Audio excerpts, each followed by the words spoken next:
The morning the HOA opened a floating restaurant on my private lake, they were expecting champagne, ribbon cutting, and a crowd of cheering residents. What they got instead was a mud pit. Because just a few hours earlier, I had drained the entire lake. And the look on their faces when the restaurant stopped floating was something I will never forget. But to understand why I did it, you need to know how the HOA decided they could turn my property into their business. I bought my land about 6 years ago. It's a quiet property just outside town, no neighbors close by, plenty of trees, and the main reason I fell in love with it? A private lake right in the middle of the land. It's about 6 acres wide.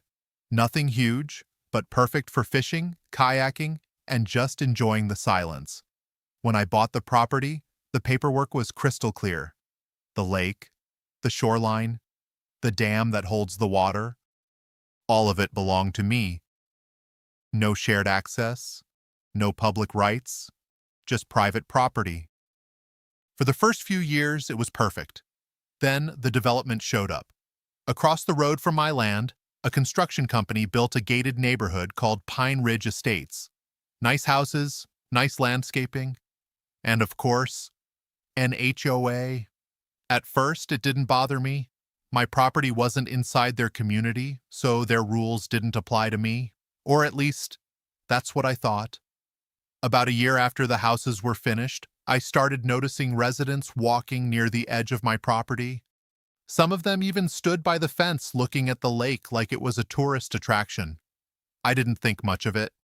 Until one afternoon when I came home and saw something that made me stop my truck in the middle of the road. There was a large wooden platform floating in the middle of my lake, and I mean large, probably 30 feet wide, with railings around the edge. There were tables, chairs, and even a small structure in the center. At first, I thought someone had abandoned a construction barge or something, but when I grabbed my binoculars from the truck, I saw the sign. Coming soon, the Lakeview Floating Restaurant, on my lake. The next morning, I walked straight into the Pine Ridge HOA office. The place looked like a small hotel lobby with pictures of the neighborhood hanging on the walls. Behind the desk sat the HOA president. Her name was Carol.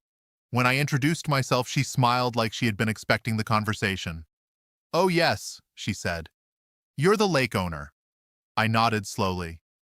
"So, you know that restaurant platform floating out there belongs to you?" Carol chuckled politely. "Well, technically it belongs to the HOA. I stared at her. "It's on my lake." She slid a folder across the desk.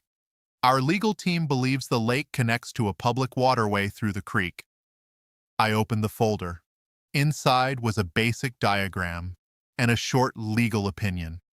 Not a permit, not a survey, just someone's interpretation. I closed the folder. "That creek runs through my land too." Carol shrugged. "Our residents deserve recreational amenities." I almost laughed. "You built a restaurant on private property." Another board member joined the conversation. "The grand opening is this weekend." I blinked. "You're serious?" Carol nodded proudly. "We expect it to attract visitors and increase property values." Then she said something that honestly amazed me. "You're welcome to make a reservation if you'd like to try the food." I leaned forward. "Let me get this straight. You built a business on my lake without asking me, and now you're inviting me to eat there?" Carol folded her hands calmly. "If you believe we're mistaken, you can take it to court." That's when I stood up, because suddenly I remembered something important, something they clearly didn't know. The lake on my property is man-made, and that meant one very important thing. I didn't need a lawyer. I just needed a wrench. The lake on my property exists because of a dam built decades ago. It holds the water in place and creates the lake basin. But like most dams, it has a drainage system. Normally, it's used to lower the water level during heavy storms. But if you open the valve completely, the lake slowly empties. And the HOA had no idea that system even existed. So the night before their grand opening, around 3 in the morning, I walked down to the dam with a flashlight and a toolbox. The air was quiet. The restaurant platform sat peacefully in the middle of the lake, decorated with lights and banners for the event. I unlocked the maintenance cover, grabbed the valve wheel, and started turning. At first, nothing happened. Then I heard the sound, a deep rushing noise as water began flowing into the spillway pipe. Within an hour, the lake level had already started dropping. By sunrise, the shoreline had moved nearly 10 feet. And the floating restaurant? It was starting to lean. By 9 in the morning, the HOA residents began gathering for the grand opening. Cars lined the road. People were dressed up. Some even carried balloons and cameras. But instead of a sparkling lake, they were staring at something very different. The water had dropped so much that the restaurant platform was sitting crooked in the mud. The walkway leading to it hung awkwardly in the air, and the lake itself looked more like a giant muddy field. Around 10 o'clock, my phone rang. It was Carol.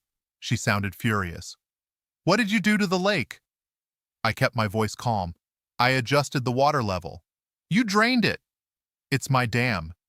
"You ruined our grand opening." I couldn't help laughing a little.